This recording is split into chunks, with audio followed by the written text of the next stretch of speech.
जब तक मर्ज़ नहीं बताया जाता, कोई हकीम या कोई डॉक्टर उस बीमारी का इलाज नहीं कर सकता।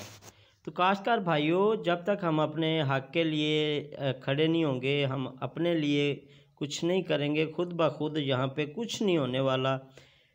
आपने देखा होगा कि काफ़ी अरसे से किसानों की पेमेंट्स जो हैं वो पेंडिंग पड़ी हुई हैं। ई वोचर्स जो मिल रहे हैं वो फ़ाल नहीं हैं। उनमें हज़ारों किस्म के मसाइल इस वक्त पेश हैं। बहुत सारे किसानों के पास, जिनके पास मेरे ज़ाती खुद जो इसके बैग हैं फर्टिलाइज़र के, डीएपी वगैरह के, उन पे भी जो वोचर्स हैं वो अभी तक दुरुस्त नहीं हैं। तो ये कब ठीक होगा, कैसे ठीक होगा, क्यों ठीक होगा, इसके लिए हमें सोचना पड़ेगा।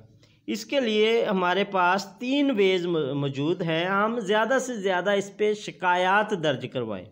जितने किसान इस वीडियो पे आ रहे हैं उनसे गुजारिश करूंगा कि वो एग्रीकल्चर की हेल्पलाइन पे बाकायदा तौर पे अपने नाम से शिकायत रजिस्टर्ड करवाएं, ताकि आला जो अहकाम हैं, आला हकाम हैं, उन तक ये मैसेज पहुंच सके, किसानों का फारवर्ड कर सकें वो, और जल्द अज जल्द किसानों के जो मसाइल हैं उनका हल निकल आए।